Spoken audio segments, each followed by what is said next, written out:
भाई मैं जब कार्रवाई करता हूं तब तो हाय तौबा करते हैं पार्लियामेंट में, देखा नहीं है आपने? कितनी बड़ी आवाज में रोते हैं। और एक बार लिख कर मुझे दे दे, बांग्लादेशी और रोहिंग्या को निकालना है, बाद में मैं करता हूं, जरा लिख कर देने के लिए बोल दीजिए उनको। सिर्फ चुनाव में बात करने से नहीं होता है, जब निकालने के लिए पार्लियामेंट में बहस होती है, कौन इनका पक्ष लेता है देश की जनता जानती है, सबने लाइव टेलीविजन पर देखा है। बहुत समय से केसीआर सचिवालय नहीं गए हैं, इसलिए इनको आंकड़े मालूम नहीं है, मैं बता देता हूं। 224.50 करोड़ फर्स्ट इंस्टॉलमेंट एसडीआरएफ का हमने दे दिया था और 3 नवंबर को 224.50 करोड़ टोटल सिर्फ हैदराबाद के लिए 500 करोड़ रुपया अप्रोक्सीमेटली हमने दिया है। जरा वो कल जांच कर ले और रेगुलरली सचिवालय में जाए तो ऐसी गड़बड़ नहीं होगी। नहीं, बिल्कुल हम भारतीय जनता पार्टी आज मुख्य विपक्ष की जगह ले चुकी है और अगले चुनाव में यहां पर भारतीय जनता पार्टी की सरकार निश्चित रूप से बनने वाली है। और इसके लिए हमारा तो कार्यकर्ताओं का योगदान है, जनता का सपोर्ट है, मगर केसीआर का भी बहुत सपोर्ट है। जिस प्रकार से वो सरकार चला रहे हैं तो वो यहाँ की जनता भारतीय जनता पार्टी की ओर। मैं आपको हैदराबाद की जनता को भरोसा दिलाना चाहता हूं कि हम हैदराबाद को नवाब निजाम कल्चर से मुक्त होकर एक मिनी इंडिया बने ऐसा शहर बनाने की दिशा में आगे बढ़ेंगे।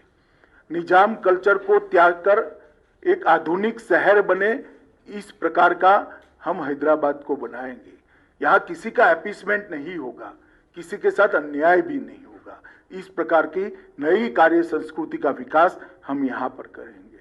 हम डायनेस्टी से डेमोक्रेसी की ओर जाना चाहते हैं, चाहे ओवैसी साहब की पार्टी हो, चाहे टीआरएस की पार्टी हो। हमें तो बहुत सवाल करती हैं, मगर मैं पूछना चाहता हूं कि इतने बड़े तेलंगाना में आपके परिवार के अलावे आपको कोई नहीं मिलता है जी? आपके बाद आपका परिवार ही क्यों आता रहता है और किसी में टैलेंट ही नहीं है? हम डायनेस्टी से डेमोक्रेसी की ओर देश के लोकतंत्र को ले जाना चाहते हैं, हैदराबाद और तेलंगाना को ले जाना, भ्रष्टाचार से पारदर्शिता की ओर ले जाना चाहते हैं। भ्रष्टाचार सारी सीमाएं लांघ गया। अपने अपने रहन सहन को देख लीजिए तो आपको मालूम पड़ेगा कि किस प्रकार का भ्रष्टाचार तेलंगाना की जनता ने सहन किया है। तुष्टीकरण से हम सम विकास की ओर जाना चाहते हैं, किसी का अपीसमेंट नहीं करेंगे, सबको बरोबर मौके मिलेंगे। और हैदराबाद की जनता का बहुत बड़ा हिस्सा जो अपमानित महसूस करता है अपने आप को, उनको हम भरोसा दिलाना चाहता है किसी की भी हिम्मत नहीं होगी आपको दोयम दर्जे के नागरिक बताने की। इस प्रकार का सम विकास का हम वातावरण करेंगे। बाढ़ से डूबे शहर को बाढ़ मुक्त शहर बनाना चाहते हैं। और मैं एक सवाल फिर से श्रीमान चंद्रशेखर राव जी से पूछना चाहता हूं, ये मजलिस के साथ आप जो समझौता करते हो, इसमें हमें कोई आपत्ति नहीं है, कोई आपत्ति नहीं। कर सकता है, लोकतंत्र में कोई भी व्यक्ति किसी के साथ भी जाता है, मगर गुप्त समझौता क्यों करते हो?